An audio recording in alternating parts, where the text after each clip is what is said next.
உண்மை சொல்லையா பொய் சொல்ற நீ பொய் சொல்ற யார்ட்டையும் காசு வாங்கிட்டு சொல்ற அப்படி கிடையாது யாருக்கும் அடிமையாட்டு சொல்ற ஆமா அப்படிதான் நான் சொல்லுவேன் 3 வருஷமா இல்ல நான் 5 வருஷமா வந்துட்டு இருக்கேன் நீ பாக்கல நீ சொன்னா நீ ஊர்ல இல்லன்னு அர்த்தம் இல்ல நீ யார்ட்டையும் காசு வாங்கிட்டு சொல்றேன்னு அர்த்தம் சீமான் பேசுற மாதிரி கட்டவாதியில பேசினா தான் நீ எல்லாம் அடக்குவாங்க நீ என்ன பத்தி யோக்கிய மாதிரி 3 வருஷம் பாக்கல நீ சொல்ற நீ யார் சர்டிபிகேட் கொடுக்குறது சர்டிபிகேட் வேலை பாருங்க செருப்பால் அடிப்பேன் அது மாதிரி சொல்றவனே செருப்பால் இனிமே சீமான் மாதிரி பேசுறேன்னு நான் முடிவு பண்ணிட்டேன் எம்பியை காணவில்லை கண்டா வர சொல்லுன்னு நான் ஏற்கனவே சொன்னேன் நீங்க இந்த எத்தனை பாக்குறீங்க நீங்க என்ன ரிப்போர்ட் நீ தான் பாக்குறீங்களா இப்ப எலெக்ஷன் டைம்ல தான் 5 வருஷம் எதுவும் இப்படி சொன்னீங்கன்னா இப்படி உண்மை உண்மை சொல்லையா பொய் சொல்ற நீ பொய் சொல்ற யார்ட்டையும் காசு வாங்கிட்டு சொல்ற அப்படி கிடையாது யாருக்கும் அடிமையாட்டு சொல்ற ஆமா அப்படிதான் நான் சொல்லுவேன் 3 வருஷமா இல்ல நான் 5 வருஷமா வந்துட்டு இருக்கேன் நீ பாக்கல நீ சொன்னா நீ ஊர்ல இல்லன்னு அர்த்தம் இல்ல நீ யார்ட்டையும் காசு வாங்கிட்டு சொல்றேன்னு அர்த்தம் சீமான் பேசுற மாதிரி கட்டவாதியில பேசினா தான் நீ எல்லாம் அடக்குவாங்க நீ என்ன பத்தி யோக்கிய மாதிரி 3 வருஷம் பாக்கல நீ சொல்ற நீ யார் சர்டிபிகேட் கொடுக்குறது சர்டிபிகேட் வேலை பாருங்க கேப்பியா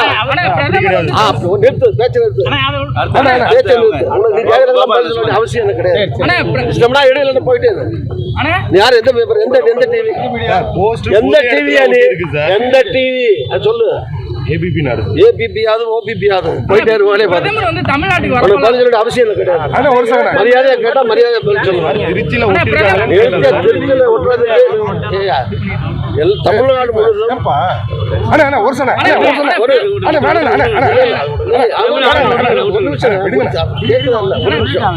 தமிழ்நாடு முழுவதும் எதிர்கட்சிகளின் சார்பில் எம்பி படங்களை போடாம எல்லா தொகுதியிலையும் எம்பியை காலம் ஓட்டிடுறாங்க எல்லா இடங்கள்லையும் பிஜேபி அதிமுக காரங்க எல்லா திருச்சியில் மட்டும் இல்ல எல்லா தொகுதி போய் பார்த்துட்டு எல்லா தொகுதியிலையும் எம்பியை காணும் எல்லா எம்பி அமெரிக்காவை போயிட்டாங்க எல்லா எம்பி இங்கே தான் திமுக எம்பி காங்கிரஸ் எம்பி எல்லா எம்பி இங்கே தான் இருந்தோம் எனக்கு என்னன்னா நீ பார்க்கலன்னா நீ வராமல் போயிட்டேன்னா நான் வழி நிறுத்தமா நீ எப்படி சொல்லலாம் நான் பார்க்கல 2 வருஷம் இப்போ தான் பார்த்தீங்க நீ எப்படி சொல்லலாம் நீ அரசியல்வாதியா பேப்பர்காரன் மாதிரி டிவிக்காரன் மாதிரி கேள்வி பிரதமர் தமிழ்நாட்டுக்கு வரப்பெல்லாம் முன்னாள் மறைந்த தலைவர்களை பத்தி புகழ்ந்து பேசிட்டு இருக்காரு. திருச்சிக்கு வந்தப்ப விஜயகாந்தை பத்தி பேசினாரு. நேற்று எம்ஜிஆர் ஜெயலலிதா தான் சிறப்பாக தமிழ்நாடு ஆட்சி செஞ்சாங்கன்னு பேசுறாரு. அவங்க கட்சி ஓட்டுகள் எல்லாம் கவர்றதுக்காக அப்படி பேசுறாரு. ஏங்க ஒரு பிரதமர் வராரு பாராட்டுறாரு பேசுறாருங்கிறது அவருடைய உரிமை. அது அவர் என்னெல்லாம் பேசுறோன்னு நம்மள சொல்லியா கொடுக்க முடியும்? நீங்க சொல்ற மாதிரி ஒரு பிரதமர் வராரு, அவருக்கு தோன்றதை பேசுறாரு, இஷ்டப்படுறதை பேசுறாரு, தேர்தல் நேரம் ஓட்டுக்காகவும் பேசுவார்.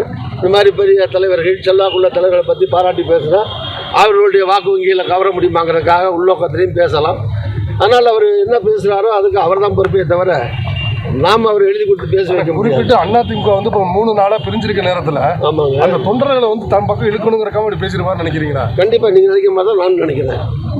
நீங்கள் எப்படி நினைக்கிறீங்களோ அதே மாதிரி தான் நான் நினைக்கிறேன். இவ்வளோ நாள் பேசலையே, இதுக்கு முந்தியெல்லாம் வரும்போது பேசுகிறேன் இல்லையா?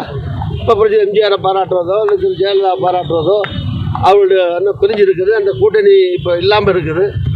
அதனால் தனியாக பிஜேபி போகிற போது அதிமுக ஓட்டுகளை பிரிக்க முடியுமாங்கிறதுக்காக அந்த உள்நோக்கத்தோடு அவர் பேசியிருக்கலாம், அல்லது உள்நோக்கத்தோடு தான் பேசியிருக்கார் என்று சொல்லலாம். ஆனால் அடுத்ததாக வழக்கமாகவே பிரதமர் வந்தாலே ஒரு பிரபலமான நபர்கள் இப்போ சேருவாங்கன்னு சொல்கிறாங்க. அந்த வரிசையில் உங்களையும் சொல்கிறாங்க, அதை எப்படி பார்க்குறீங்க? அவனை செருப்பால் அடிப்பேன். அது மாதிரி சொல்றவனே செருப்பால் இனிமேல் சீமான் மாதிரி பேசுறேன்னு நான் முடிவு பண்ணிட்டேன். இந்த மாதிரி கேள்வி கேட்டீங்கன்னா என்னுடைய பதில் இப்படி தான் இருக்கும். ஏன்ட்ட 50 வருஷம் அரசியலில் இருக்கிற என்ன உங்களுக்கு என்ன நீங்கள்லாம் ரிப்போர்ட்டர்ஸ் 25-30 இருக்கும், உங்களுக்கு 30 வருஷத்துக்கு முந்தைய அரசியலில் இருங்க. யார்கிட்ட என்ன கேட்குறேன்னு ஒரு தரம் வேணும். நீங்கள் போய் இப்போ ஸ்டாலினை பார்த்து கேட்பீங்களா? கேளுங்களேன் போய் அங்கேயே பின்னாடி எல்லாம் போட்டு பொத்திடுவான். என்ன ஒரு விவசாய வேணுமில்ல, விவசாயம் இல்லாமல் கேட்டிங்கன்னா என்ன அர்த்தம்? எவனாவது ஒருத்தர் இந்த ஊடகம் பேரில் வச்சுக்கிட்டு 5000 பேர் வியூவர்ஸை வச்சுக்கிட்டு சம்பாதிக்கிறதுக்காக ரூமில் உட்காந்துக்கிட்டு பொழப்பு நடத்துகிறான். நானும் பேட்டி கேட்டால் கொடுக்குறேன், பாவம் பொழைச்சிட்டு போகிறாங்க. நிறைய சேனலுக்கு நான் தான் பேட்டி கொடுக்குறேன். வேறு யாரும் போய் தனியாக ஒன்றுலாம் கொடுக்க மாட்டாங்க. நான் கொடுக்குறது தொலைஞ்சு போகிறான், வாழ்ந்துட்டு போகிறான்னு தான் சொல்கிறேன். சில பேர் அதை நம்பியே இருக்கான் பாவம். அதில் ஏதாவது வருமானம் வரும், காசு வரும், போயிட்டு போகிறான்னு கொடுக்குறாங்க. அந்த மாதிரி சில பத்திரிகைகளில் சில பேர் வந்து கண்டதை போட்டுட்ருக்காங்க. அதை எடுத்து பெரிய பத்திரிகைகள், ஒரு பிரபலமாக இருக்கக்கூடிய ஊடகங்கள், அதில் எல்லாம் அந்த மாதிரி கேட்கவும் கூடாது, போடவும் கூடாது. நான் எங்காவது போகிறது இருக்குன்னு நான் உங்களுக்கு சொல்கிறேன். என்ன உங்களுக்கு ஏன் நீங்கள் முந்திக்கிட்டு எங்காவது அனுப்ப பார்க்குறீங்க? அதனால் நீங்கள் நினச்சாலும் அனுப்ப முடியாது. அதனால் எனக்கு தெரியும் நான் என்ன பண்ணணும். அது பாஜகவினர் திட்டமிட்டே செய்கிறாங்கன்னு நினைக்கிறேன். ஏங்க எவன் செய்தாலும் எனக்கு அது கவலை. எவனோ ஒருத்தன் செய்யறான் ஊடகத்தில், உங்களுக்கு என்ன வந்தது? அவன் கொடுக்குறான், அவனுக்காக கொடுக்குறான்னு வச்சுங்க. யாரோ எதிர்கட்சிகள் பிஜேபி சொல்கிறாங்க, அதிமுக சொல்கிறாங்க, யாரோ சொல்கிறாங்க. நீங்கள் அதை வரைஞ்சு கட்டிட்டு என்கிட்ட கேட்காத செய்யணும்ல, ஓட்டு போட்டு கேட்குறீங்களே.